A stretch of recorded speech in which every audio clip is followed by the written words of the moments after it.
Om Shanti and good morning to everybody.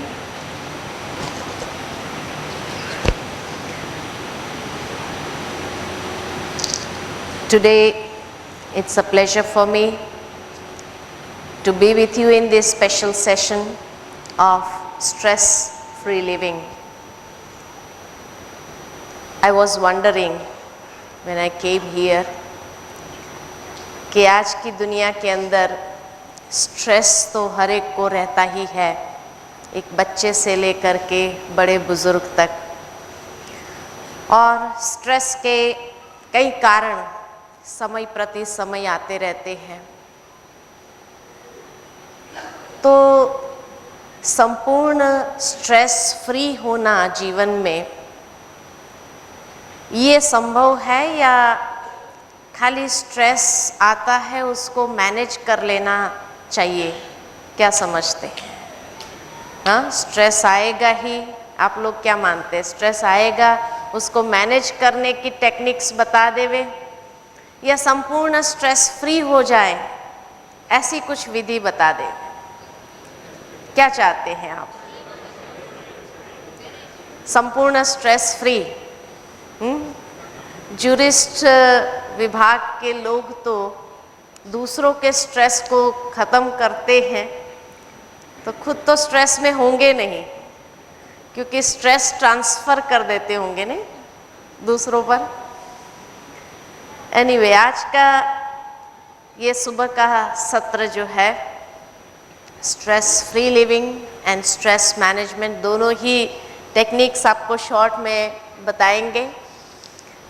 क्योंकि 1 घंटे का सेशन है तो ज़रूर कुछ ऐसी बातें हम देखेंगे कि जिससे स्ट्रेस अगर आ भी जाए तो उसको मैनेज करना भी सीख लेते हैं, और स्ट्रेस आए ही नहीं ऐसे ही अपने आप को एम्पावर कर ले। सबसे पहले अगर ये देखें कि स्ट्रेस क्यों आता है, स्ट्रेस हमारे जीवन में क्यों आता है, कारण क्या है स्ट्रेस का? किसी ने बहुत सुंदर कहा है कि स्ट्रेस हमारे जीवन में इसलिए आता है क्योंकि जब चारों ओर से व्यक्ति के ऊपर प्रेशर्स बढ़ जाते हैं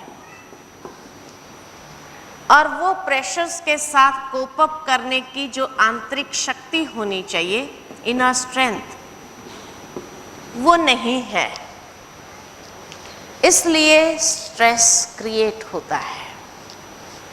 जिस प्रकार मैं अगर एक सिंपल एग्जाम्पल आपको दूं कि व्यक्ति को शारीरिक बीमारी क्यों आती है, कि जब फिजिकल रेजिस्टेंस पावर हमारा कम हो जाता है तो कोई भी बाहर के वायरस अटैक करते हैं, और जब वो बाहर के वायरसेस अटैक करते हैं तो सर्दी जुखाम बुखार भी आ जाता है। डॉक्टर के पास अगर हम जाएंगे और डॉक्टर से पूछेंगे भाई हमारे घर में 4 या 5 मेंबर्स है और किसी को ये सर्दी जुखाम बुखार नहीं हुआ, हमें ही क्यों हुआ?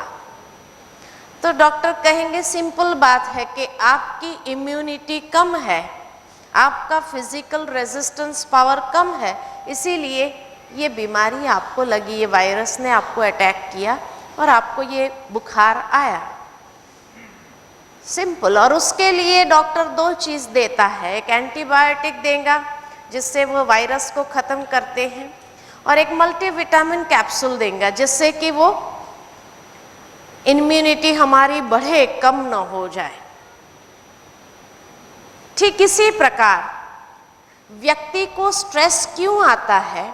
क्योंकि जब मेंटल रेजिस्टेंस पावर कम हो जाता है तो थोड़ा सा चेंज सराउंडिंग्स के अंदर आया, वो चेंज को अडॉप्ट नहीं कर पाते हैं, उसको स्वीकार नहीं कर पाते हैं, तो इसलिए एक प्रेशर मन के ऊपर क्रिएट होने लगता है, और ये प्रेशर इतना ज़्यादा हो जाता है तो कहेंगे टेंशन हो गया है। ये बात जब से सुनी तब से टेंशन हो गया, बात टेंशन कैसे करा सकते हैं? बात टेंशन नहीं कराती है, लेकिन वास्तव में उस बात को स्वीकार करने की जो आंतरिक क्षमता है वो कम है, तब स्ट्रेस का अनुभव होने लगता है।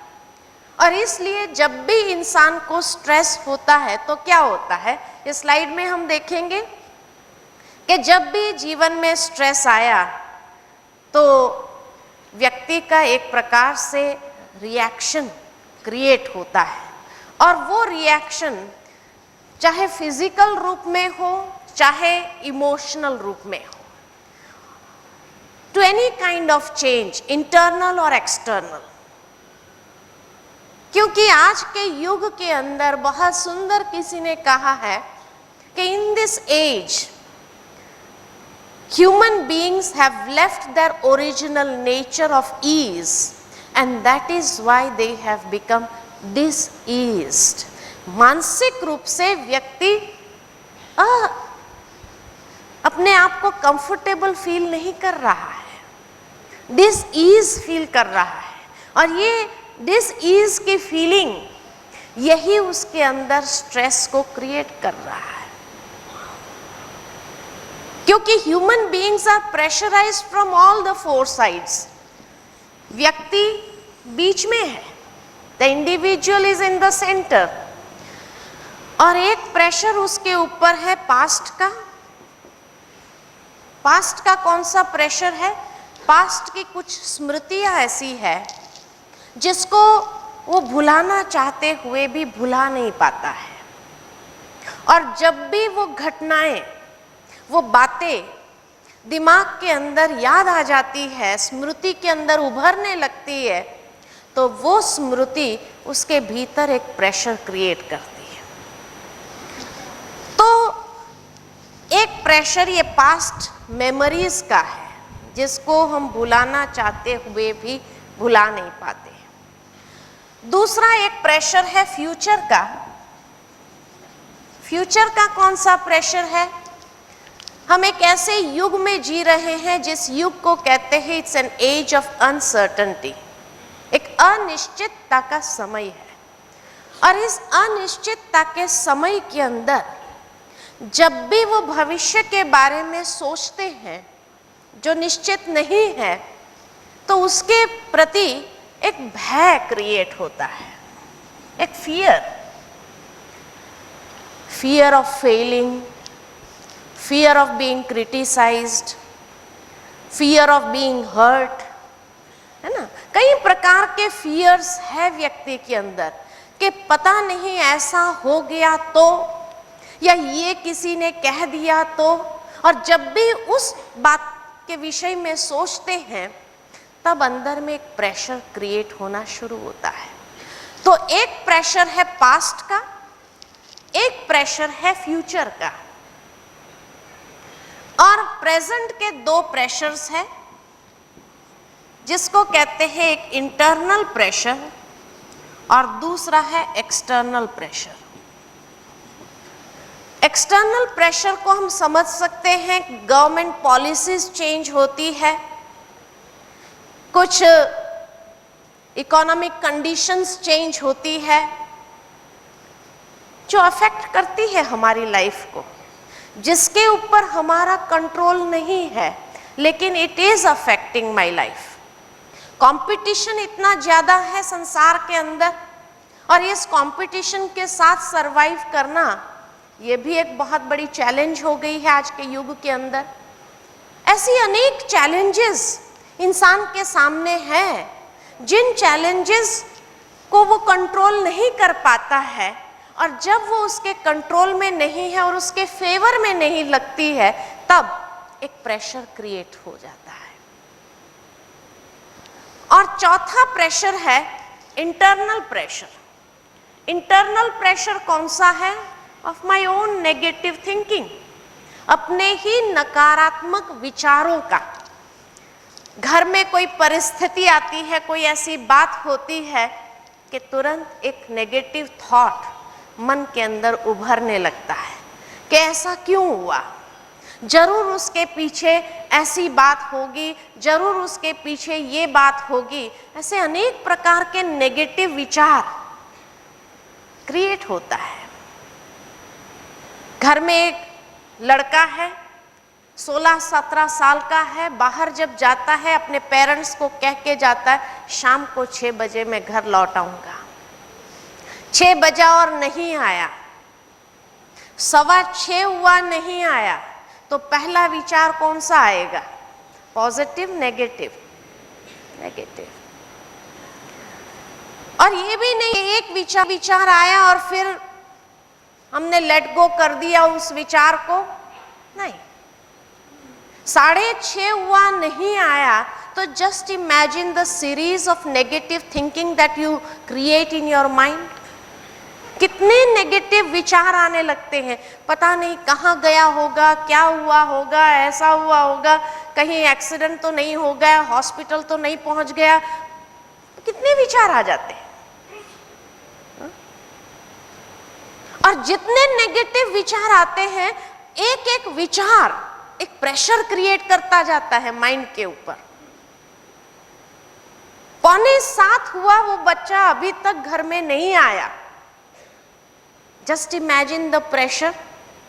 दुनिया के अंदर एक प्रेशर कुकर होता है ना? उसके अंदर मनुष्य ने एक सिस्टम बनाई है कि प्रेशर इकट्ठा हो जाए तो रिलीज हो जाता है। लेकिन भगवान शायद यहाँ वो वाल्व लगाना भूल गया था कि प्रेशर ज्यादा हो तो रिलीज हो जाए अपने आप, और इसलिए वो रिलीज नहीं होता है तो क्या होता है, अंदर ही अंदर अपने आप को बेचैन, डिसईज करता रहता है। और इतनी अनकंफर्टेबल फीलिंग हमारे भीतर आने लगती है कि क्या करें। 7 बजा, अभी तक वो बच्चा घर में नहीं आया। You can not concentrate your mind on any other subject. Up and down you start moving about, है ना? 7:05 में वो बच्चा घर में आया। क्या होता है? क्या होता है? हा? जो प्रेशर अंदर इकट्ठा हुआ वो एक्सप्लोड होता है, और जब वो प्रेशर एक्सप्लोड होता है तो क्या होता है? First 45 minutes the pressure was created here, और उसके बाद जब वो आया तब एक एक्सप्लोजन हुआ, और सारे घर के वातावरण के अंदर कितना स्ट्रेस हो जाता है कि उस समय फैमिली का दूसरा कोई व्यक्ति बोलने की हिम्मत नहीं करता है। सारी बात अपने ऊपर आ जाएगी, चुप बैठो अभी, है ना? अब वो बच्चा भी जानता था कि मैं टाइम देकर आया हूं, नहीं पहुंचूंगा तो मेरे घर में सभी चिंता करेंगे। He tried his level best to reach home by 6 o'clock, लेकिन रास्ते में ट्रैफिक जाम हो गया था, उसमें अटक गया था, और इसलिए वो 1 घंटा लेट पहुंचा। So do you think he can tolerate that explosion? Huh? So how would he react? Positively, negatively? Negatively. और इस तरह से एक डिबेट, डिस्कशन शुरू हो जाता है घर के अंदर, और सारा घर का वातावरण उस समय इतना हैवी हो जाता है कि उस वक्त अगर कोई मेहमान आ जाए, भले सब साइलेंट हो जाए, लेकिन फिर भी they can feel the vibration कि जरूर यहाँ कोई बात हो रही है। आखिर वो कहते हैं ऐसा करते हम, थोड़ा काम है वो पूरा करके आते हैं ताकि घर का वातावरण थोड़ा लाइट हो। They also feel that uncomfortableness कि यहाँ कुछ कंफर्टेबल नहीं लग रहा है, हम जा करके आ जाते हैं, और इसलिए थोड़ा पानी पी करके, चाय पी करके कहेंगे हम अभी आते हैं। You can continue with whatever you want to. कहने का भावार्थ कि पहले स्ट्रेस यहाँ था, फिर घर के वातावरण। वो डिबेट, डिस्कशन 1 घंटा चलती है। 1 घंटे के बाद हमें सारी सिचुएशन का पता लगता है कि क्या हुआ था एक्चुअल में, और इसलिए हम उस बच्चे को कहते अच्छा चलो जो हो गया सो हो गया, फ्रेश होकर के भोजन के टेबल पर आ जाओ। तो क्या कहेगा वो? मुझे भूख नहीं, आप खा लीजिए। Now the stress has entered the relationship, और जब ये तनाव संबंधों में घुसने लगता है तो एक अंतर क्रिएट होता है। There is a gap that is created. जिस गैप को हम चाहे कहे इट्स एन अंडरस्टैंडिंग गैप, या उसको हम कहे जनरेशन गैप, कि where people are not able to understand one another's feelings. और ये गैप दिन प्रतिदिन बढ़ेगी या कम होगी? क्या क्या सोचते हैं? बढ़ेगी, और एक न एक दिन ये संबंध को तोड़ देती है। इसलिए आज की दुनिया में कहते हैं स्ट्रेस के कारण कितने घर टूटते जा रहे हैं, कितने संबंध टूटते जा रहे हैं। आपके पास भी कई डाइवोर्स केसेस आते होंगे। आप एक किसी व्यक्ति को पूछेंगे, भाई इनके आखिर में भी मिसअंडरस्टैंडिंग का कारण क्या हुआ? तो क्या कहते हैं? अरे भाई एक छोटी सी मिसअंडरस्टैंडिंग जो आपस में सुलझा नहीं सके, दोनों के दिमाग इतने गर्म, और वो स्ट्रेस को लेकर के जब टकराव हुआ तो यहां तक पहुंच गए, और उसको कोई सॉल्व नहीं कर सकता है, कोई समझौता नहीं कर पाता है, बहुत डिफिकल्ट होता है। क्योंकि ये गैप जो क्रिएट हो गई है, ये गैप कम होने की कोई मार्जिन नहीं रहती है। तो इसलिए ये मामला कोर्ट तक पहुंचता है। कहने का भावार्थ कि व्यक्ति के ऊपर जब चारों दिशा से प्रेशर्स इकट्ठे होने लगे तो कितनी इनर स्ट्रेंथ होगी जिसके आधार से वो कोप अप करेगा। और इसलिए जब कोप अप नहीं कर पाता है तो स्ट्रेस लेवल इंक्रीजेस, बढ़ता जाता है। अब उसके लिए कोई एंटीबायोटिक तो है नहीं, या कोई मल्टीविटामिन कैप्सूल तो है नहीं कि जो हमारी मेंटल रेजिस्टेंस पावर को बढ़ा दे, वो तो है नहीं। ना हम कोई ऐसी प्रोसेस को अपनाते हैं जिससे हमारी भीतर से मेंटल चार्जिंग हो जाए। और इसलिए जब माइंड चार्ज नहीं होता है तो दिन प्रतिदिन वो छोटी छोटी सिचुएशंस, वो changes that are taking place in the surroundings around me, that is creating a reaction, जिसको कहा स्ट्रेस। वो स्ट्रेस फिर हर लेवल पर इफेक्ट करता है और व्यक्ति एक विशेष साइकिल के अंदर चला जाता है। सबसे पहले उसके विचारों के अंदर एक भय, चिंता के रूप में वो नेगेटिव थिंकिंग क्रिएट होता है, जिस थिंकिंग का इफेक्ट फिर उसके इमोशंस के ऊपर, उसके फीलिंग्स के ऊपर आते हैं कि उसके फीलिंग्स भी नेगेटिव हो जाते हैं, अनरीजनेबल हो जाते हैं और इरेशनल हो जाते हैं। वो फीलिंग्स फिर उसके व्यवहार को इफेक्ट करता है, जो व्यवहार उसका सही नहीं होता है। कई बार आश्चर्य लगता है किसी किसी के व्यवहार को देखते हुए कि आप बड़े समझदार व्यक्ति, आपसे ये व्यवहार कैसे हो गया? तो कहेंगे अरे इतना टेंशन हो गया था ना, हम चाहते तो नहीं थे कि ऐसा बोले, ऐसा करे, लेकिन हो गया हमसे।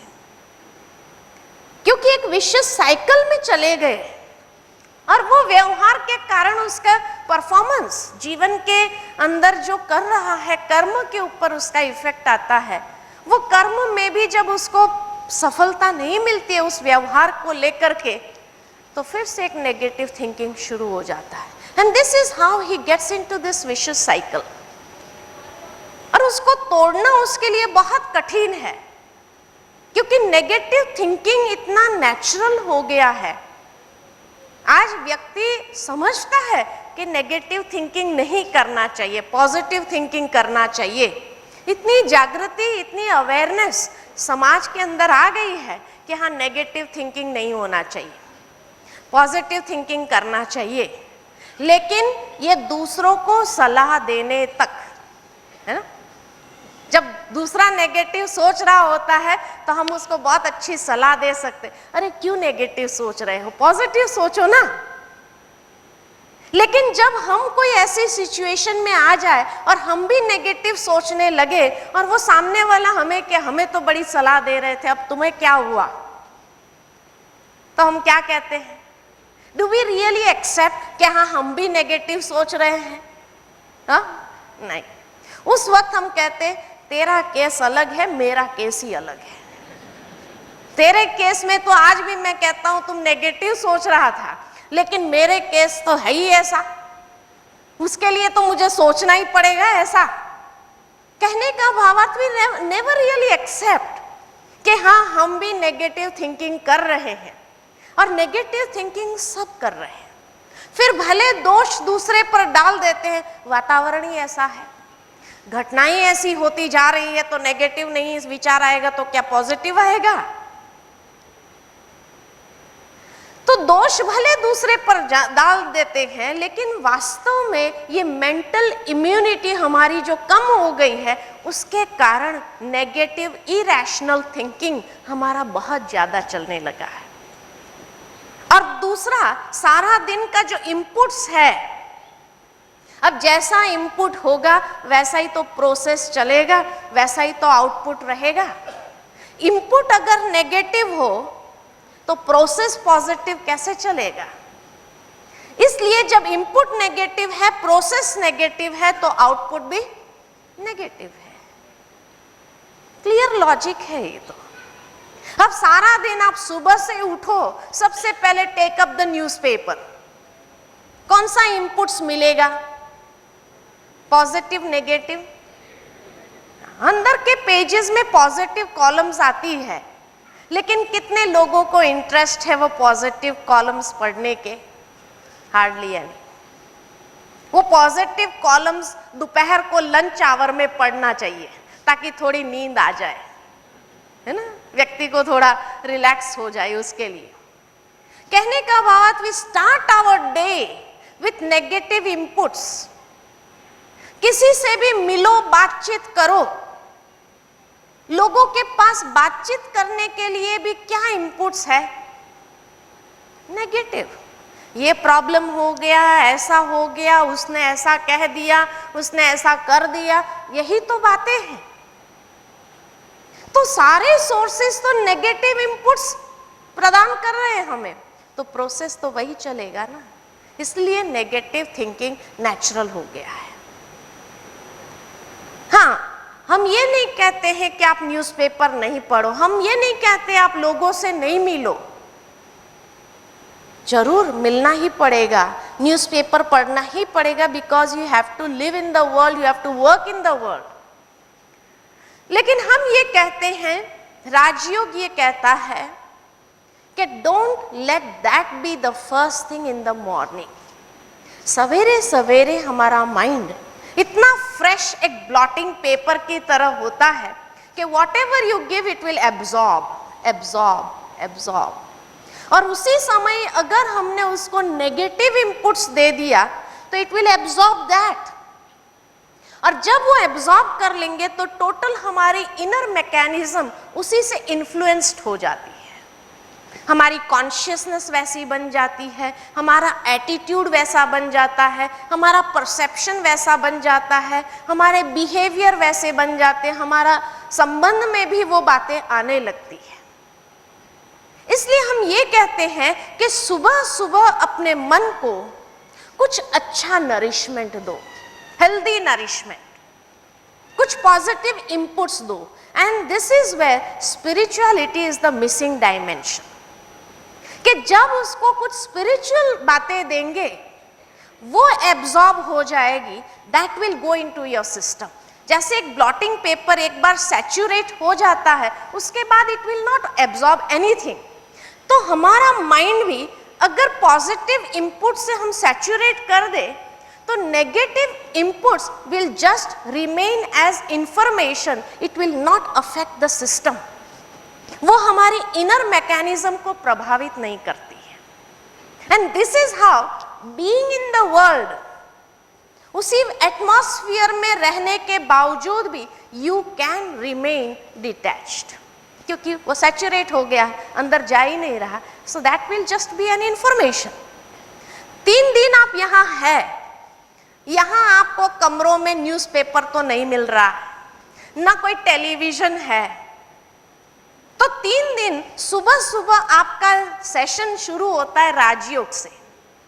सो पॉजिटिव इनपुट्स 3 दिन में see the difference, test the difference, और ये 3 दिन में you will feel as if you are spiritually empowered.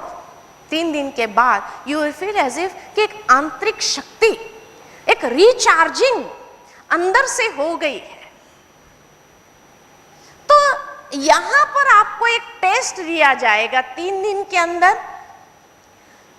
Practical life में भी आप इसको अगर अच्छा लगे तो कंटिन्यू कर सकते हैं, क्यों when you empower your minds you will totally take different decisions.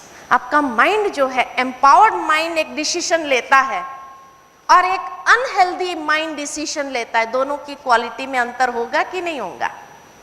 बहुत बड़ा अंतर हो जाएगा। एंड यू कैन फील कि how your career will be changing. इसलिए कहा spiritual inputs are the missing dimension in modern lifestyle. यही एक खूटती कड़ी है। और इसी के कारण अगर देखें, किसी ने बहुत सुंदर कहा है, व्हाट इज स्ट्रेस, कि जब भी स्ट्रेस, वो प्रेशर अनुभव होता है तो it comes with a message that stress is form of pain that comes to tell me that there is something I need to change. कुछ मुझे चेंज करना होगा, या मुझे अपनी विचारधारा को बदलना होगा, या मुझे अपने लाइफस्टाइल में कुछ चेंज लाना होगा, या मुझे अपने एटीट्यूड में कुछ चेंज लाना होगा। कहीं तो मुझे चेंज लाने की आवश्यकता है। And that pain is a messenger which comes with a message and tells me there is something I need to learn. उस चेंज प्रोसेस को एडॉप्ट करने के लिए मुझे कुछ सीखने की आवश्यकता है, क्योंकि जीवन में चलते चलते हमने बहुत कुछ सीख लिया जो हमें सीखना नहीं चाहिए था। Therefore, there is some things that I have to unlearn and some things which I need to relearn. और जब तक ये रीलर्निंग प्रोसेस हो, फिर आप देखेंगे कि कैसे the change starts affecting your each and every aspect of life. हर क्षेत्र को प्रभावित करेगा वो। आपकी फैमिली लाइफ की क्वालिटी बढ़िया हो जाएगी, आपकी वर्क लाइफ की क्वालिटी बढ़िया हो जाएगी, आपकी सोशल लाइफ की क्वालिटी बढ़िया हो जाएगी, आपकी पर्सनल लाइफ की क्वालिटी भी बढ़िया हो जाएगी। So each and every aspect of your life is going to be affected with that. और आगे बहुत सुंदर, इसीलिए जब चेंज की बात आती है तो एटीट्यूड, क्योंकि विचारधारा भी एटीट्यूड से प्रभावित है। एटीट्यूड किसको कहते हैं? हमें एक पॉजिटिव एटीट्यूड बनाने की आवश्यकता है। एटीट्यूड किसको कहते हैं? बहुत सुंदर 5 बातें बताई है। Always seeing the brighter side of everything. First, think about the advantage of every situation.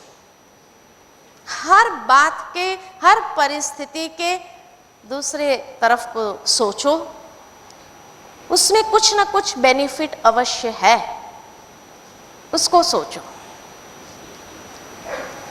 Learn something from every situation. हर परिस्थिति हमें कुछ सिखाने लिए आई है। अगर उस लेसन को सीख लेते हैं तो जीवन में एक बहुत वैल्यूएबल एक्सपीरियंस के रूप में हमारे साथ रहेगा। Third, live in the present, not lost in the past और द फ्यूचर। प्रेजेंट, इसीलिए प्रेजेंट को यही कहते, it's a present from God. क्योंकि पास्ट की जो बातें हैं उसी के कारण तो हम प्रेजेंट को भोग रहे हैं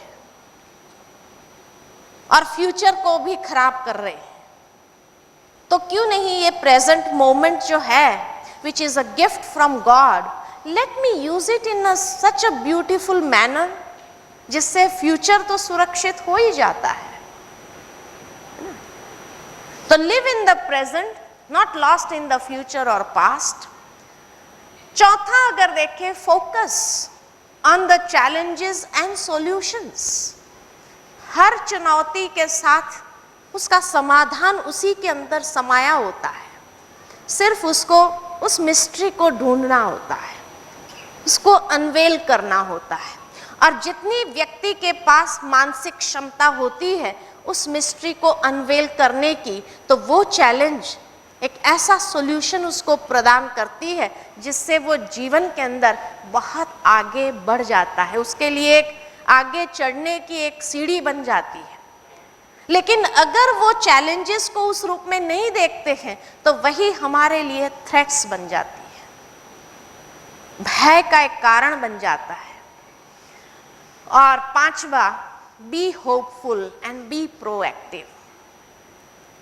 उसी के को लेकर के सदा आशावादी बने रहो और सदा ही पॉजिटिवली चलते रहो। रिएक्टिव फोकस को अपनाने के बजाय एक प्रोएक्टिव फोकस को हम अपनाएं। तो ये 5 बातें जहां है उसको कहते हैं positive attitude. Think about the advantages, think, learn, live, focus and be. We are all human beings. So this is how we should be. लेकिन आज व्यक्ति he is so conscious about what he is doing that he has become more of human doings than human beings. है ना? और इसलिए जब वो being नहीं है, doing के consciousness में है, तो उसका ईगो लेवल बढ़ता जाता है। और जब वो ईगो लेवल बढ़ता जाता है तो और ही उसकी मानसिक शक्ति जो है, जो इनर स्ट्रेंथ है, वो ड्रेन होने लगती है। और जितनी ये ड्रेन हो जाती है उतनी व्यक्ति भीतर से डिसएम्पावर्ड हो जाता है। और व्यक्ति डिसएम्पावर्ड हो गया, उसका पता कैसे चलता है? कैसे पता चलेगा एक व्यक्ति एम्पावर्ड है या डिसएम्पावर्ड है? कैसे पता चलेगा? हाँ? जो भी बातें उसके सामने आएगी, एम्पावर्ड व्यक्ति उसको प्रोएक्टिवली सॉल्व करेगा। और जो डिसएम्पावर्ड व्यक्ति है, जो भी उसके सामने आएगी बातें, उस हर बात के अंदर मिसअंडरस्टैंडिंग क्रिएट करेगा, है ना? हर बात में मिसअंडरस्टैंडिंग क्रिएट होती है। इसलिए हमेशा कहा जाता है एक फैमिली से बच के रहना। कौन सी फैमिली से बच के रहेंगे आप?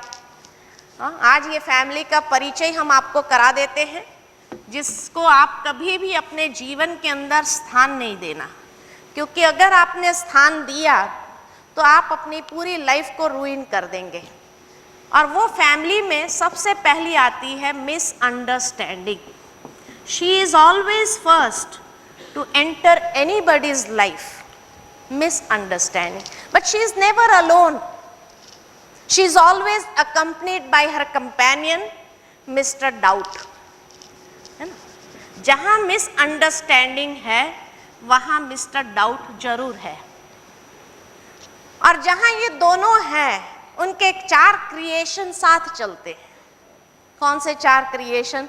सबसे पहले हैं मास्टर जेलसी, है ना, ईर्ष्या आने लगती है। उसके बाद मास्टर हेट्रेड, नफरत उत्पन्न होने लगती है। फिर गुस्सा आने लगता है, एंगर। और फिर भारत की नेशनल गेम कौन सी है? इंडिया की नेशनल गेम कौन सी है? हाँ, हॉकी नहीं, अभी वर्तमान में जो हर ऑर्गेनाइजेशन, हर क्षेत्र पर खेली जाती है। हाँ, कौन सी? लेग पुलिंग, कबड्डी, है ना? लेग पुलिंग, एक दूसरे की टांग खींचना। ये खेल इनफैक्ट आजकल तो हर घरों में भी खेला जाने लगा है ना? इतना कंपटीशन बढ़ता जा रहा है, क्या करेगा?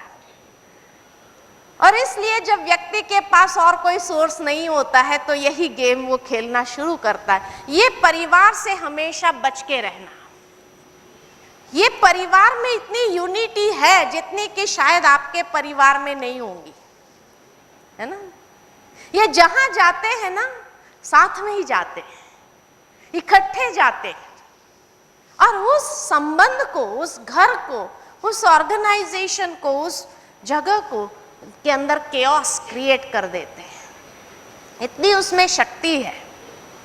और मिसअंडरस्टैंडिंग आती ही कैसे है? बहुत सिंपल है। हाँ, आप सबके पास पेपर पेंसिल तो है सबके पास। एक लकीर खींचिए, एक छोटी लकीर खींचिए। खींच लिया सभी ने? एवरीबॉडी? हाँ, छोटी सी एक्सरसाइज खेलेंगे। एक लकीर खींचिए, खींच लिया सभी ने? अब अपने पहले नाम का पहला और आखिरी अक्षर दोनों तरफ लिखो। अपने पहले नाम का पहला और आखिरी अक्षर दोनों तरफ लिखो। Write the first and the last letter of your first name at each end. लिख लिया सभी ने? हाँ, सभी ने लिख लिया। अच्छा, कितनों ने पहला अक्षर यहां लिखा, अंतिम अक्षर यहां लिखा? Just raise your hands. कितनों ने पहला और आखिरी यहां लिखा, पहला और आखिरी यहां लिखा? एक तो okay. What did I say? हमने क्या कहा था आपको? हमने क्या कहा था आपको? हाँ, क्या कहा था? अपने पहले नाम का पहला और आखिरी अक्षर दोनों तरफ लिखो, कहा था हमने। हाँ, write the first and the last letter of your first name at each end. इतना स्पेसिफिक थे। First and last letter of your first name, अपने पहले नाम का पहला और आखिरी अक्षर दोनों तरफ लिखो, कहा था हमने। क्या हुआ? हाँ, मिसअंडरस्टैंडिंग हो गई? हो गई? हाँ, इतना सिंपल सेंटेंस था जिसके दो अर्थ भी निकलते नहीं है। कई शब्द, कई वाक्य तो ऐसे होते हैं संसार के अंदर जिसके दो अर्थ निकलते हैं और मिसअंडरस्टैंडिंग की गुंजाइश रहती है। लेकिन यहाँ तो इस लाइन के अंदर इतना स्पष्ट कहा गया है कि अपने पहले नाम के पहला और आखिरी अक्षर दोनों तरफ लिखो। दो अर्थ भी नहीं है, फिर भी मिसअंडरस्टैंडिंग। अब मुझे डाउट आ रहा है कि 1 घंटे से मैं जो बोल रही हूं कितना मिसअंडरस्टैंडिंग हुआ होगा। हाँ, क्या कहेंगे? और फिर ये तो 3 दिन के अंदर कितना मिसअंडरस्टैंडिंग तो नहीं हो जाएगा? हाँ? क्या कहेंगे? Where was the problem? ये प्रॉब्लम कहाँ था? आपके तरफ या मेरे तरफ? Was my communication not good? मेरा कम्युनिकेशन ठीक नहीं है क्या? हाँ, मेरी बातें समझ में नहीं आ रही है क्या आपको? आ रही है? तो इतना सिंपल सेंटेंस कैसे नहीं समझ में आया? हाँ, 1-2 मिसअंडरस्टैंडिंग कर सकते थे, लेकिन मेजॉरिटी ऑफ द ग्रुप या ज्यूरिस्ट प्रभाग वाले का मेंटल फ्रीक्वेंसी लेवल एक जैसा होता है, ऐसा? क्या कहेंगे? So where is the problem? On your side or my side? Huh? Your side? My side? Now you are also in a doubt. मेरे तरफ? हाँ, वो तो है ही पेशा के दोष हमेशा दूसरों पर डालना है। हम लोगों का तो दोष है ही नहीं ना। हाँ, हाँ, हाँ, अच्छा, तो माना सही नहीं बोला था।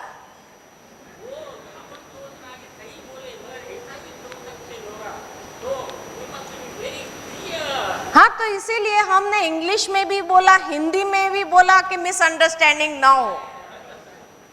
दोनों में बोला ताकि मिसअंडरस्टैंडिंग ना हो, कोई ये ना कहे। And I again and again repeated.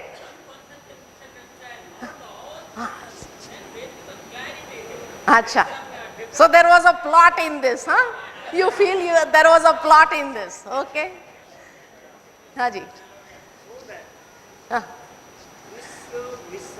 misunderstanding may not occur. हाँ, It ought to have been spoken. yes, Write your name's first letter and last letter on both ends of this line. okay. Then there might not have come any misunderstanding. अच्छा, लेकिन मैं तो समझ रही थी कि यहाँ सब समझदार लोग, पढ़े लिखे लोग बैठे हैं, इतना क्लैरिफिकेशन की आवश्यकता नहीं है। हाँ, एक बच्चे को, एक छोटे बच्चे को या अनपढ़ को इतना क्लैरिफिकेशन की आवश्यकता है। आप सब पढ़े लिखे बैठे हैं, इतने समझदार बैठे हैं, आप लोगों को भी इतना क्लैरिफिकेशन की आवश्यकता है? हाँ, क्या कहेंगे? जरूरत है?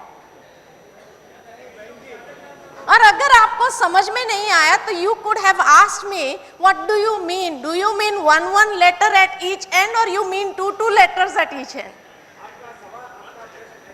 हाँ जी, अच्छा, यहाँ पर हम सोचते जा रहे हैं, हाँ, यहाँ पर सेंस रखते हुए हाँ, आपका प्रश्न द्वारा किस टाइप के आने से आप प्लेनली फर्स्ट और लास्ट लेटर लिखिए। नहीं, ऐसी बात नहीं है। अच्छा, वकीलों को सुनने की आदत कम होती है, बोलने की आदत ज्यादा होती है ना, ये बात है, ये बात राइट है ना। कम्युनिकेशन गैप हो गया। कहाँ गैप था? मेरे बोलने में गैप था, आपके सुनने में गैप था, कहाँ था?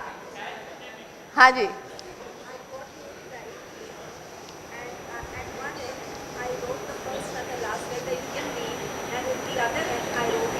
Okay, very good. अब ऐसा है कि वास्तव में अगर मेजॉरिटी सभा मिसअंडरस्टैंड करती है तो 50% तो रिस्पॉन्सिबिलिटी मुझे भी उठानी पड़ेगी ना, कि कहीं तो मेरा कम्युनिकेशन में कोई प्रॉब्लम है जिसके कारण I was not able to convey something accurate in front of you. अब ये प्रॉब्लम एक्चुअली कहाँ था, ये गैप कहाँ आ गया? क्योंकि जब मैं बोल रही थी तो आप सुन नहीं रहे थे, क्योंकि अगर सुना होता था तो I was very clear in my verbal communication. लेकिन आप सब क्या कर रहे थे? आप मुझे देख रहे थे,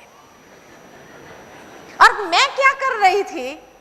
मैं बोलने में तो बहुत क्लियर थी, लेकिन मेरी बॉडी लैंग्वेज कुछ और कर रही थी। मेरी बॉडी लैंग्वेज ने कहा, write the first and the last letter of your first name at each end. आप इसको देख रहे थे, अपने पहले नाम का पहला और आखिरी अक्षर दोनों तरफ लिखो। आपने इसको देखा ना, आपने सुना नहीं, आपने इसको देखा, इसीलिए मिसअंडरस्टैंडिंग हो गई।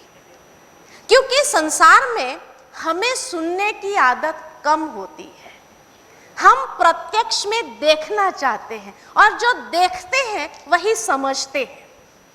और देखने में आपने इसको देखा तो इस एक अंगुली ने सबको मिसगाइड कर दिया। यहां तो बहुत सहज था स्वीकार करना कि हाँ, हमारी मिसअंडरस्टैंडिंग हो सकती है या आपका प्रॉब्लम था, ये कहना। लेकिन प्रैक्टिकल फील्ड में इतना ह्यूमरसली हम ये बात को नहीं लेते, और वहां अपने आप को सिद्ध करने का एक प्रयत्न करते हैं कि अरे हम भी पढ़े लिखे हैं, इतनी सी बात हम नहीं समझ सकते हैं क्या? वहां अपने आप को इतना पढ़ा लिखा दर्शाने का प्रयत्न करते हैं कि हम सब कुछ जानते हैं, हम सब कुछ समझते हैं। इतनी छोटी सी बात हम नहीं समझ सकते थे क्या?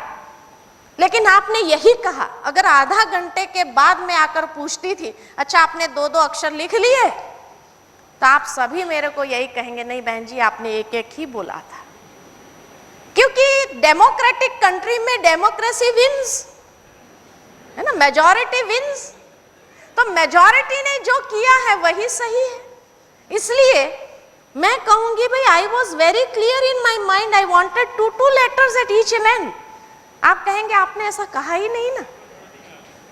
और उस वक्त वो व्यक्ति को आप सोचेंगे ये झूठ बोल रहा है, ये ऐसा कर रहा है, अपना बचाव कर रहा है, 10 बातें हम सामने रख देते हैं, लेकिन बॉडी लैंग्वेज हमेशा कुछ और कह रही होती है और उसके तरफ हमारा ध्यान नहीं होता है।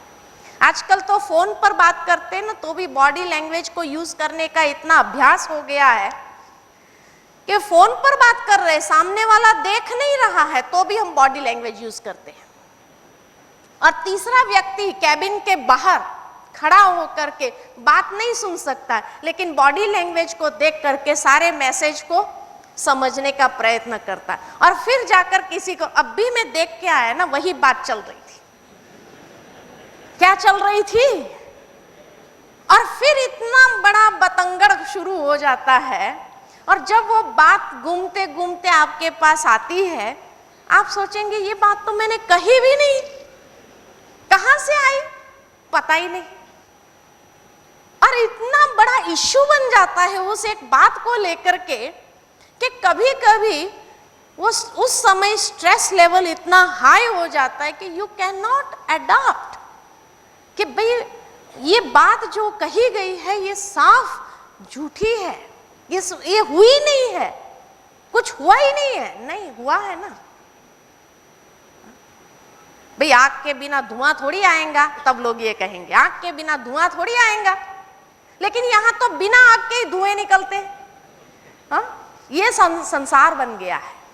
कहने का भावार्थ ये है कि ये परिवार से बच के रहना। यहां तो ये 2 ही आए, लेकिन और लंबा खींचते थे तो शायद ये 4 आ जाते थे। फिर भी ये तो घुसने की तैयारी में था ही, टांग खींचना तो शुरू हो ही गया था, है ना। तो इस तरह से ये 4 ही, ये पूरा परिवार इकट्ठा अटैक करता है और कितना भी अच्छा संबंध क्यों ना हो, वो संबंध को तोड़ देता है, वो परिवार को तोड़ देता है। और यही आजकल आप सबके सामने जो बातें आ रही है, जिनको सॉल्व करना पड़ता है। इसलिए पॉजिटिव एटीट्यूड कि जब ये 5 बातों को अपनाएंगे तो शायद हम एक ऐसा चेंज अपने अंदर ला सकते हैं। और उसको चेंज करने के लिए क्या चाहिए? तो जैसे कहा, फिजिकल रेजिस्टेंस पावर को बढ़ाने के लिए डॉक्टर एक मल्टीविटामिन कैप्सूल तो देगा ही, साथ में 3 चीज कहेगा। क्या कहेगा? हाँ भाई, किसी को हार्ट अटैक आ जाए और हार्ट अटैक आने के समय डॉक्टर ने अगर उसको, डॉक्टर के पास गया और डॉक्टर ने उसको देखा, जांच किया और फिर अगर उसको कह दिया कि देखो अब अगर तुम्हें जीना है तो 3 चीजें ठीक करनी पड़ेगी। कौन सी? सबसे पहली परहेज बताएगा खाने की। ये नहीं खाना चाहिए, फास्ट फूड तो बिल्कुल नहीं खाना चाहिए, है ना। Healthy nourishment, nourish your body with some healthy food. सबसे पहला हेल्दी नरिशमेंट चाहिए। दूसरा फिर कहेगा ठीक से आराम करो, ओवरवर्क नहीं करो, बहुत ज्यादा काम के पीछे नहीं लगे रहो, आराम जरूरी है शरीर को, इसलिए आराम भी करो। और तीसरा एक्सरसाइज करा कि रोज सुबह ब्रिस्क वॉकिंग आधा घंटा, रोज शाम को ब्रिस्क वॉकिंग आधा घंटा, ये एक्सरसाइज जरूरी है। ये 3 चीज है तो आप स्वस्थ रहेंगे, कोई प्रॉब्लम नहीं होगी। इसी तरह अभी मान लो कि उस वक्त वो पेशेंट कहे खाने की परहेज तो मैं कर लूंगा, है ना, आराम भी मैं कर लूंगा, लेकिन ये एक्सरसाइज जो है ना, सुबह सुबह ही सारा कारोबार शुरू होता है, सारे फोन कॉल्स आते हैं, सुबह आधा घंटा निकालना तो बहुत मुश्किल होगा और शाम को भी देखेंगे तो डॉक्टर क्या कहेगा? हाँ, क्या कहेगा? मरो, there is no other alternative, यही कहेगा। ठीक इसी प्रकार अगर हमें अपनी मेंटल इम्यूनिटी को बढ़ाना है, मेंटल रेजिस्टेंस पावर को बढ़ाना है, तो हमें भी 3 चीजें करने की जरूरत है। सबसे पहला है nourish your mind with some healthy thoughts. Spiritual thoughts. रोज सुबह सुबह अपने मन को कुछ हेल्दी नरिशमेंट, क्योंकि मन का भोजन है चिंतन, इसलिए रोज सुबह सुबह न्यूज़पेपर नहीं, लेकिन रोज सुबह सुबह कुछ स्पिरिचुअल इनपुट्स दो and absorb that, let that go into your system. ये हेल्दी नरिशमेंट है। इसलिए स्पिरिचुअल बातें, आजकल तो टेलीविजन चैनल्स पर भी अच्छी आध्यात्मिक चैनल्स शुरू हुई है, जो घर बैठे भी आपको आध्यात्मिक नरिशमेंट मिल सकता है। लेकिन बहुत बेहतर होगा अगर आपके नज़दीक कोई आश्रम है, वहाँ जाने की सुविधा आपके पास हो तो। क्यों? क्योंकि आज एक बच्चे को घर में हम ABCD सिखा सकते हैं ना, फिर भी उसको स्कूल क्यों भेजते हैं? खाली सर्टिफिकेट के लिए नहीं भेजते हैं। घर में वो बच्चा सीख नहीं सकता है। कितना भी आप अच्छे से अच्छे टीचर को बुला लो घर में, तो भी आप सिखा नहीं पाएंगे उस बच्चे को। क्यों? क्योंकि घर में वो वातावरण ही नहीं है, वो माहौल नहीं है, वो बातें नहीं है। डिस्ट्रैक्ट करने की टेलीफोन बजेगा, डोरबेल बजेगा, कोई आएगा मिलने के, तो डिस्ट्रैक्शन के 10 कारण हो सकते हैं। इसीलिए आप बच्चे को स्कूल में भेजते हैं कि स्कूल में भेजने से वो बच्चा अच्छी तरह सीख सकता है, क्योंकि वो माहौल, वो बातें, वो संग, वो साधन, वो सब कुछ उपलब्ध है उसको सीखने के लिए जो चाहिए वो। ठीक इसी प्रकार मेंटली अपने आप को नरिश करने के लिए भी आप अच्छी बातें, अच्छी किताब पढ़ रहे हैं सुबह सुबह में, लेकिन फ़ोन कॉल बजेगा, डोरबेल बजेगा। सुबह सुबह बहुत डोरबेल्स बजते हैं, बहुत फ़ोन कॉल्स आते हैं। इसीलिए खुद को कुछ समय बाहर निकालना ही पड़ेगा, उस माहौल में ले जाना पड़ेगा, तब जल्दी खुद को चार्जिंग कर सकेंगे। वातावरण भी चार्ज करता है व्यक्ति को। दूसरा, रेस्ट, रिलैक्सेशन। माइंड को भी रिलैक्स करने की आवश्यकता है, और माइंड के लिए रिलैक्सेशन क्या है? Meditation means consciously relaxing the mind. मन को आराम देना है। जब हम साइलेंस में बैठते हैं तो मन को रिलैक्स करते हैं, और जितना मन हमारा रिलैक्स होता है उतना वो ज़्यादा पावरफुल, एम्पावर्ड हो जाता है। और इसलिए हम आपको यही एक छोटी सी एडवाइस देते हैं, सुबह 20 मिनट मेडिटेशन करिए, शाम को 20 मिनट करिए, बस, उससे ज़्यादा नहीं। क्यों हमने 20 मिनट कहा आपको? क्योंकि मेडिकल साइंस के हिसाब से एक व्यक्ति 5 मिनट बॉइलिंग टेम्पर गुस्सा करता है तो उसकी 2 घंटे कार्य करने की क्षमता जल जाती है। He cannot concentrate his mind for the next 2 hours. वो 2 घंटे में क्या करेगा? 5 मिनट का गुस्सा, बॉइलिंग टेम्पर गुस्सा 2 घंटे माइंड को कॉन्सेंट्रेट नहीं होने देता है। 2 घंटा वो क्या करेगा? 10 लोगों को ढूंढेगा और अपने आप को जस्टिफाई करेगा कि मैंने जो इसके ऊपर गुस्सा किया ना, ठीक किया। रोज ही ऐसा करता है ये। और जब उसको 10 व्यक्ति ये कहने वाले मिल जाते हैं कि हाँ तुमने ठीक किया, तब उसको मन को संतुष्टि मिलती है, तब उसका माइंड रिलैक्स होता है। और 10 में से एक व्यक्ति ने अगर कह दिया कि ये आपने ठीक नहीं किया, क्या हो जाता है? तो 5 मिनट का गुस्सा 2 घंटे की कार्य क्षमता को जला सकता है, तो 5 मिनट का रिलैक्सेशन 2 घंटे की कार्य क्षमता को जनरेट कर सकता है। इसलिए सुबह 20 मिनट मेडिटेशन, ताकि 8 घंटा आपके दिन के अच्छे जाए। शाम को 20 मिनट, ताकि रात आपकी पीसफुल नींद कर सके, आप वो स्ट्रेस को लेकर के नहीं सो। इसलिए सुबह 20 मिनट, शाम को 20 मिनट। कर सकते हैं कि नहीं कर सकते हैं? 20 मिनट समय निकाल सकते हैं। और तीसरा, एक्सरसाइज। मन के लिए एक्सरसाइज क्या है? मन के लिए एक्सरसाइज है पॉजिटिव थिंकिंग एक्सरसाइजेस देनी पड़ेगी। अपने आप पॉजिटिव थिंकिंग चलेगा नहीं, क्योंकि मन इतना आदती हो चुका है नेगेटिव सोचने के लिए कि पॉजिटिव थिंकिंग अपने आप नहीं चलेगा। इसीलिए कॉन्शियसली हमें विचार देने होंगे, पॉजिटिव चिंतन देना पड़ेगा। इनिशियली डिफिकल्ट लगेगा, जैसे एक व्यक्ति कभी एक्सरसाइज नहीं किया हो और एक दिन आए उसके मन में और एक्सरसाइज शुरू कर दे, तो हाथ पैर सब दर्द करने लगेगा कि नहीं लगेगा? डिफिकल्ट लगेगा, बॉडी इतनी मुड़ेगी नहीं उसकी। लेकिन एक बार प्रैक्टिस हो जाती है फिर उसके लिए आसान हो जाता है। फिर एक्सरसाइज नहीं किया उस दिन उसको अनकंफर्टेबल लगेगा।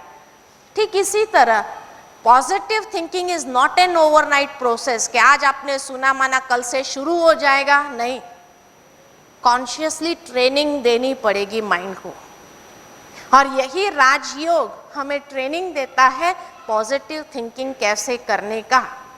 तो ये थॉट्स अपने मन को इनिशियली देना पड़ेगा, फिर धीरे धीरे धीरे धीरे अभ्यास हो जाएगा, और जैसे जैसे अभ्यास हो जाता है वैसे वैसे फिर आसान हो जाता है। तो ये 3 चीज देने से मन हेल्दी हो जाता है, और जब हमारा मन स्वस्थ होगा, मेंटली हम चार्ज होंगे, हेल्दी होंगे, तो कोई भी चैलेंजेस हमारे सामने आएंगे तो वो प्रेशर्स के साथ डील करना आसान हो जाएगा। स्ट्रेस लेवल इंक्रीज नहीं होगा, उसको हम लो ही रख सकते हैं, और इस तरह से स्ट्रेस फ्री हो जाना आसान है। क्योंकि रोज अपने आप को ये 3 चीज देते रहो, नरिशमेंट, रेस्ट एंड एक्सरसाइज। ये 3 चीज रोज अगर देते रहो माइंड को, तो फिर स्ट्रेस फ्री होना कौन सी बड़ी बात है। क्योंकि कोई भी इंसान संसार के अंदर बीमार होना नहीं चाहता है। होना चाहता है कोई? सर्दी जुकाम बुखार में पड़ा रहना चाहता है? नहीं। जल्दी से जल्दी अपने आप को हिल कर देना चाहता है। कोई बीमारी में लंबा समय भी गुजारना नहीं, और लंबा समय अगर निकालना भी पड़े तो फिर अपने आप में उसको बोर होने लगता है। इतना लंबा चला, इतना लंबा चला, और ही वीक होता। बहुत लोग बीमार पड़ना चाहते हैं, हाँ, वो बीमार पड़ना चाहते, वो जेल में जाने नहीं चाहते ना, इसीलिए उसको बहाना चाहिए। वो बीमार पड़ना नहीं चाहते हैं, उसको बहाना चाहिए। लेकिन संसार में कोई भी इंसान स्वयं में बीमार होना नहीं चाहता है।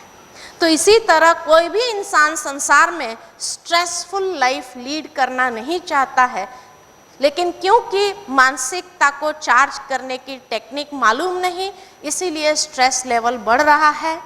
अगर हम अपने आप को मेंटली हेल्दी रखें, स्पिरिचुअली हेल्दी रखें, तो स्ट्रेस कोई है ही नहीं, उसके लाइफ में स्ट्रेस होगा ही नहीं। हर बात जो उसके सामने आएंगी उसको सॉल्व करने की एक कला उसके पास आ जाएगी, है ना। तो ये कला के आधार पर हम अपने जीवन को सदा स्वस्थ उन्नति की ओर और आगे बढ़ाते चले।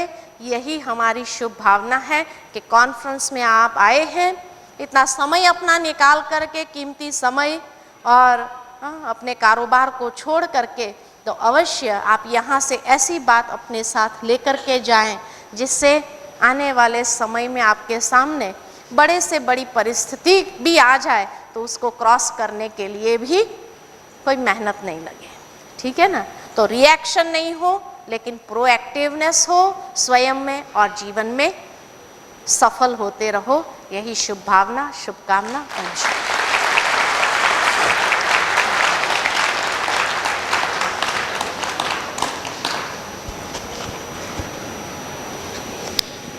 हाँ,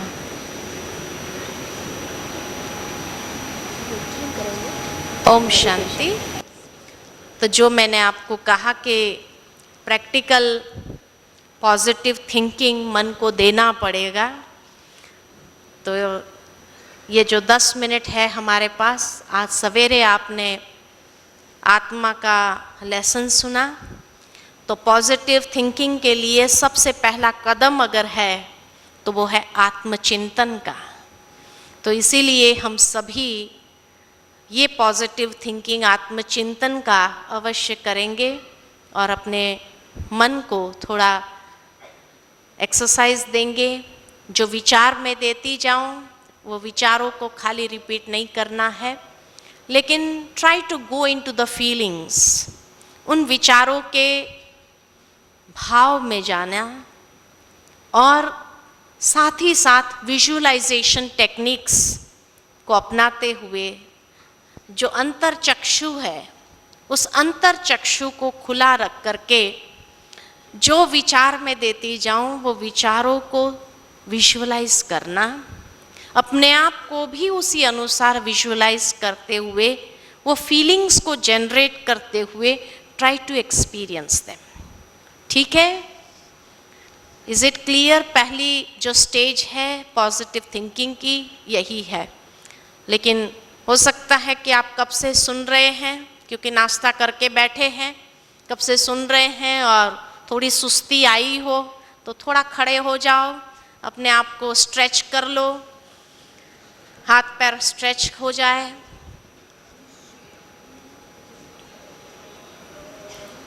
और फ्रेश होकर के फिर बैठेंगे, स्वस्थ होकर के बैठेंगे, पीठ सीधी हो एकदम।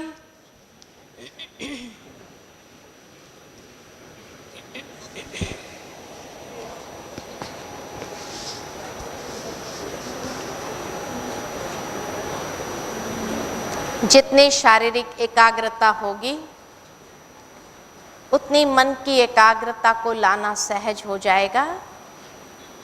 तो इसलिए हम अपने शारीरिक एकाग्रता को बनाकर रखें।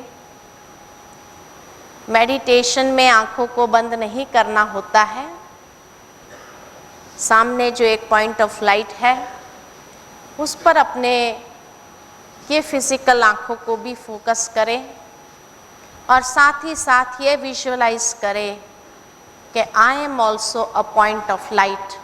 मैं आत्मा भी एक चैतन्य शक्ति हूँ, एक चैतन्य ज्योति पुंज हूँ।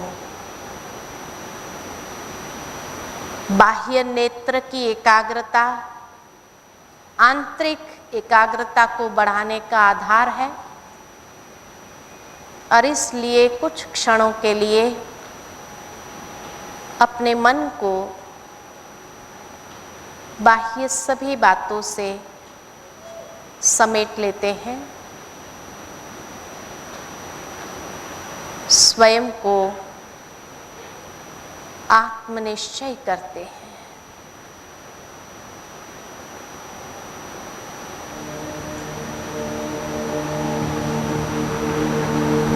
मैं अति सूक्ष्म दिव्य ज्योति पुंज आत्मा हूँ।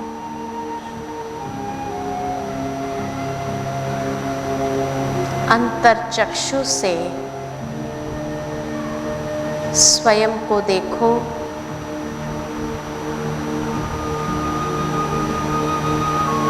एक प्रकाश पुंज के रूप में ये शरीर मेरा वस्त्र है जो मैंने धारण किया है संसार रंगमंच पर अपना पात्र निभाने।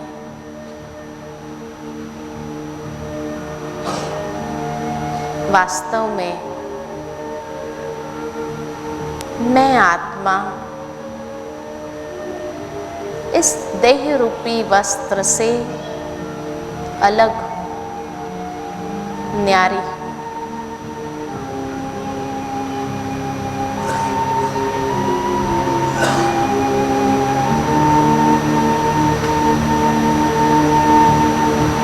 मैं आत्मा अपने स्वधर्म में स्थित मुझ आत्मा का स्वधर्म शांति है।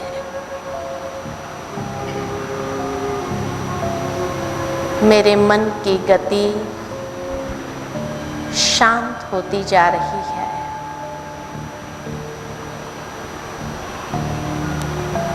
परंतु इस शांति में प्रसन्नता समाई हुई है।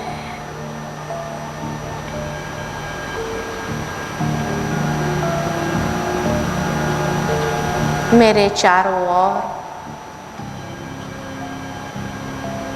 शांति के प्रकंपन प्रवाहित है।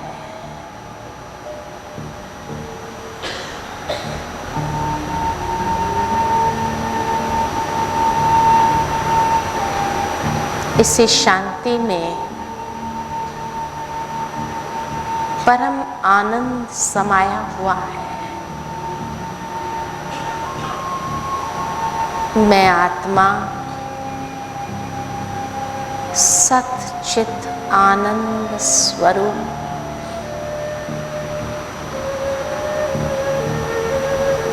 इसी शांति में सच्चा सुख समाया हुआ है, जो सुख अति इंद्रिय सुख है।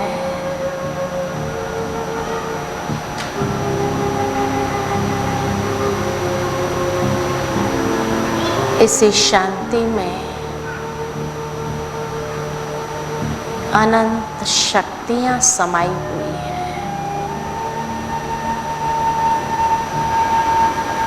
मैं आत्मा शक्ति स्वरूप सुख स्वरूप हूँ।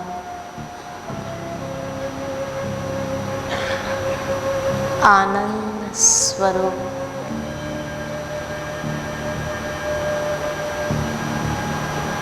यही मेरी वास्तविकता है।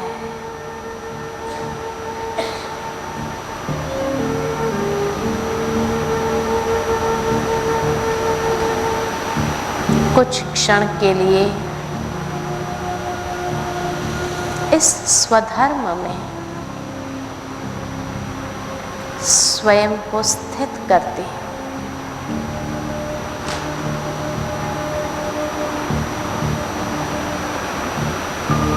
मैं शांत हूँ, मैं शुद्ध हूँ, मैं शक्ति स्वरूप।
इसी शांति की शक्ति से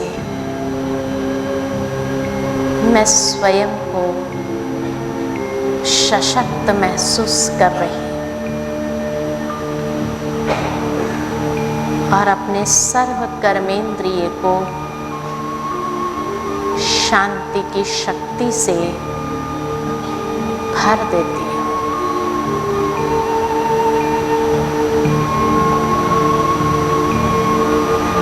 यही शांति की शक्ति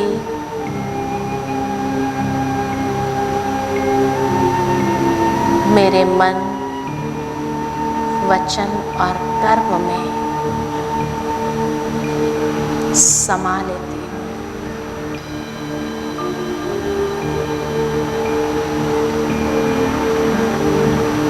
ओम शांति शांति शांति।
ओम शांति।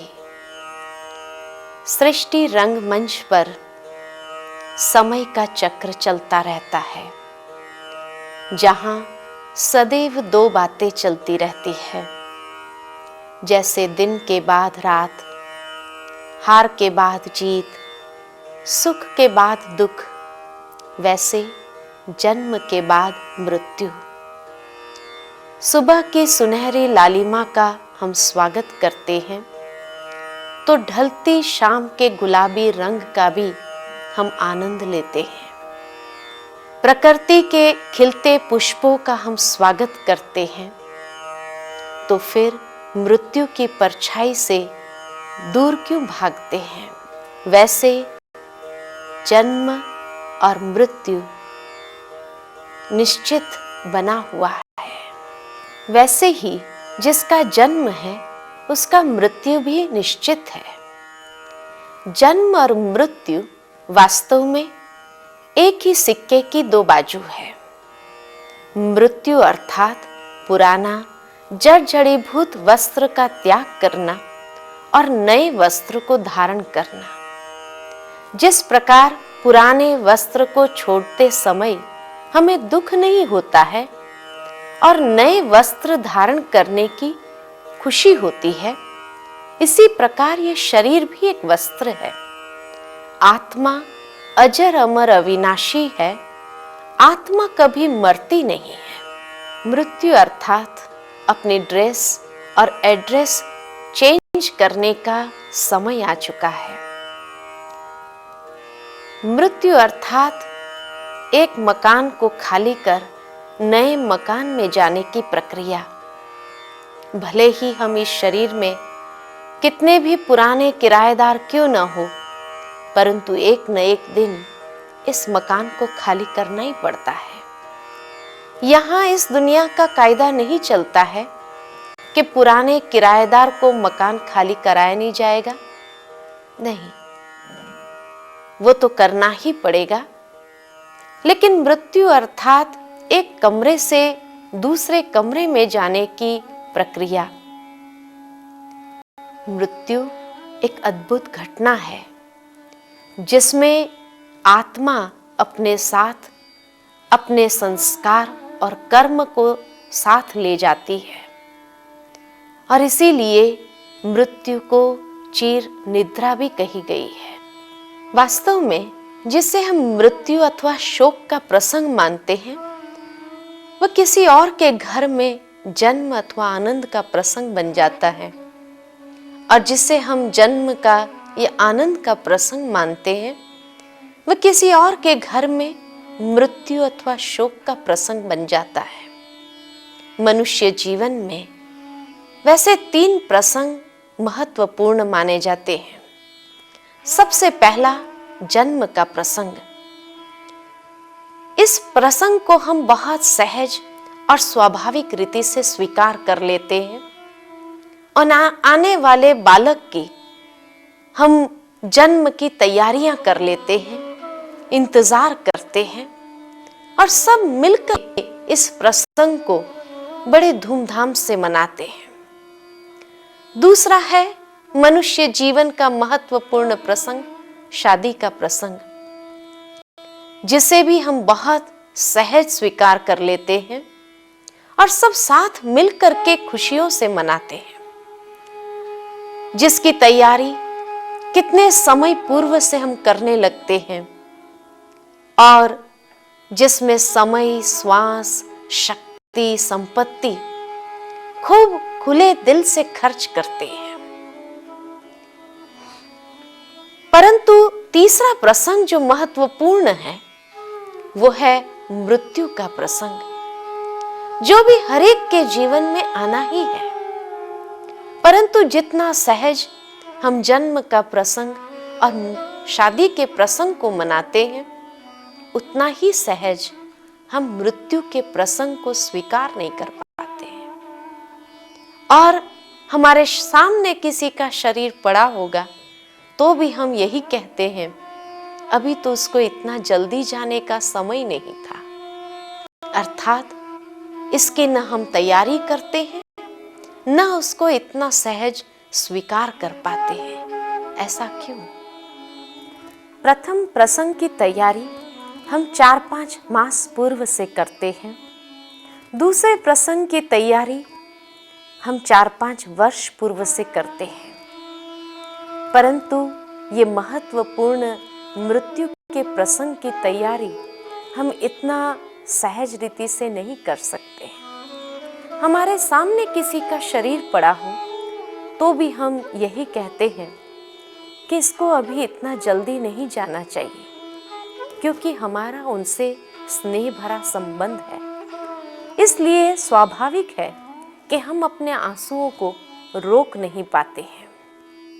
संसार में मानव जीवन का मूल्य बहुत ऊंचा है और इसलिए किसी ने बहुत सुंदर कहा है कि जब तुम इस जग में आए थे तब तुम रोते थे और जग हंसता था। अब ऐसी करनी कर चलो जो सारा जग रोए और आप हंसते हुए अपने घर को जाओ। मृत्यु मनुष्य जीवन में अनेक रीति से आती है। कोई बहुत दुखी होकर के मरते हैं तो कोई अचानक हार्ट अटैक में मर जाते हैं। कोई यात्रा के पवित्र स्थान पर अपना शरीर छोड़ते हैं तो कोई को तो फांसी पर लटक कर मरना पड़ता है। ऐसे भिन्न भिन्न प्रकार की मृत्यु मनुष्य जीवन में आती है, परंतु उन सब के पीछे मनुष्य के अपने कर्म जवाबदार है। और इसीलिए कहा जाता है अंत मते सुगति। अंतिम समय मनुष्य की जैसी बुद्धि में जो विचार होंगे वैसी उसकी गति होगी। तभी तो कई लोग जब कोई मृत्यु शैया पर होते हैं तो उनको प्रभु स्मरण आए उसके लिए अनेक विधि अपनाते हैं। कहीं पर गीता का पाठ पढ़ा जाता है तो कहीं पर सत्संग किए जाते हैं, कहीं पर भजन किए जाते हैं, ताकि उस वातावरण के प्रभाव से भी आत्मा प्रभु का स्मरण कर सकती है। वास्तव में आत्मा की कभी मृत्यु होती नहीं है, परंतु इस विनाशी देह की मुद्दत जब पूरी हो जाती है तो उसके बाद एक घड़ी भी हम आत्मा को अधिक रोक नहीं सकते हैं। तभी तो कहा जाता है कि आत्मा जब जन्म लेती है उसी वक्त उसके मृत्यु की तिथि, तारीख, स्थान सब कुछ नोंद जाता है। जिस प्रकार एक फल जब पक जाता है तो गिरकर नए बीज से नए वृक्ष की शुरुआत हो जाती है। इसी प्रकार मृत्यु अर्थात एक जीवन का अंत ही नहीं, परंतु नए जीवन का प्रवेश द्वार है। जिसका किसी को खबर नहीं है। इसीलिए शेक्सपियर ने इस संसार को एक रंगमंच कहा है। इस रंगमंच पर हम सभी पाठ बजाने वाले पाठधारी हैं। आए हैं पाठ बजा करके हर एक को वापस जाना है। तभी तो कई बार भजनों में हम गाते हैं, अकेले आए हैं अकेले जाना है। किसी ने ये भी कहा है कि जीवन एक क्रिकेट के खेल की तरह है। जिस प्रकार क्रिकेट में बैट्समैन को ये पता नहीं रहता है कि कौन सा बॉल आखिरी बॉल होगा, वैसे ही जीवन में मनुष्य को भी ये पता नहीं रहता है कि कौन सा श्वास आखिरी श्वास होगा। ज्ञानी पुरुष मृत्यु के अस्तित्व को स्वीकारते नहीं हैं और कहते हैं विश्व परिवर्तनशील है, हर चीज का परिवर्तन होता है। भक्त आत्मा ने मृत्यु को एक मंगलमय घटना बताई है कि मृत्यु अर्थात भगवान के घर से बुलावा आया। और कर्म योगी कहता है कि मृत्यु अर्थात हर आत्मा को भगवान के घर अपना हिसाब देने जाना पड़ता है। इस प्रकार हर एक ने मृत्यु की कल्पना अलग अलग रूप से की हुई है। वास्तव में मृत्यु हमें एक मौन संदेश देता है कि यह जीवन एक मुसाफरी है। कहा भी जाता है ये संसार मुसाफिर खाना है, जहां हम भगवान के घर से एक मुसाफरी पर आए हैं। किसकी मुसाफरी लंबी है, किसकी मुसाफरी छोटी है, किसकी मुसाफरी 80 साल तक की है, किसकी मुसाफरी 20 साल की है, तो किसकी मुसाफरी 1 साल की भी हो सकती है। परंतु आत्मा रूपी मुसाफिर को जब विदाई देने का वक्त आता है तो ये हम सभी का सहयोग भी है और हमारा कर्तव्य भी है। मुसाफरी करके आत्मा वापस पिता परमात्मा के धाम में जाते हैं। तभी तो कहा जाता है कि हे मानव, कल कल करते काल खा जाएगा। मृत्यु अर्थात काल का आगमन का एक दिन है। इस पर एक कहानी याद आती है। जब इंद्रप्रस्थ में युधिष्ठिर महाराजा के रूप में राज्य करते थे, एक दिन एक व्यक्ति महाराजा से मिलने आता है। महाराजा युधिष्ठिर किसी जरूरी कार्य में व्यस्त थे, इसीलिए उन्होंने बहुत स्वाभाविक रीति से उस व्यक्ति से कह दिया कि आप कल आना, मैं आपको कल समय दूंगा और आपकी बात सुनूंगा। वो व्यक्ति जाने लगा। भीम ने ये बात सुन ली। भीम ने जाकर के नगर में ढिंढोरा पिटवाया और जैसे ही ढिंढोरा पीटा, सारे लोग एकत्रित हो गए कि भीम ऐसा कौन सा संदेश लेकर के आए। तब भीम ने सब नगरवासियों से यही संदेश में कहा कि महाराजा युधिष्ठिर कल तक निश्चित रूप से जीवित रहेंगे। बड़ा आश्चर्य लगा सभी को। महाराजा युधिष्ठिर भी बाहर निकले देखने के लिए कि क्या हो रहा है। जब उन्होंने ये संदेश सुना तो भीम से पूछा, ये क्या कह रहे हो आप? तब भीम ने महाराजा से यही कहा, अभी वो व्यक्ति आया था, उससे आपने कहा कि मैं कल आपको मिलूंगा, आज मैं बहुत व्यस्त हूं। इसका मतलब कि आपको मालूम है कि कल तक आपको कुछ भी होने वाला नहीं है, इसलिए हम खुशी मना रहे हैं। उस वक्त युधिष्ठिर जी को यह एहसास हो गया कि सचमुच अगर कल तक मुझे कुछ हो गया तो इस व्यक्ति से मैं न्याय नहीं कर पाऊंगा। और उसने उसी वक्त उस व्यक्ति को बुलाया और उसकी बातें सुन करके उसको सही न्याय दिया। अर्थात हमें हर वक्त ये एहसास रहना चाहिए कि ये प्रसंग अचानक किसी भी वक्त इंसान के जीवन में आ सकता है और इसलिए हमें उसके लिए भी तैयारी रखनी है। मृत्यु शब्द तंदुरुस्त व्यक्ति को भी भयभीत कर देता है। मृत्यु से मनुष्य मरते हैं, परंतु उसके भय से बहुत लोग मर जाते हैं। एक बार एक गांव में प्लेग का रोग फैला हुआ था। जितने लोग प्लेग से मरे, उससे अधिक लोग उसके भय से मर गए। अब प्रश्न उठता है कि मृत्यु शब्द से हम इतने भयभीत क्यों हो जाते हैं? जो व्यक्ति मौत के करीब होता है, उसका चेहरा चिंतित, भयभीत और डरावना सा लगता है। अब मृत्यु जीवन में कभी न कभी तो आनी ही है। किसी के लिए जल्दी आती है तो किसी के लिए देरी से आती है, परंतु आना तो है ही। फिर इतना भय क्यों? इसके अनेक कारण हैं।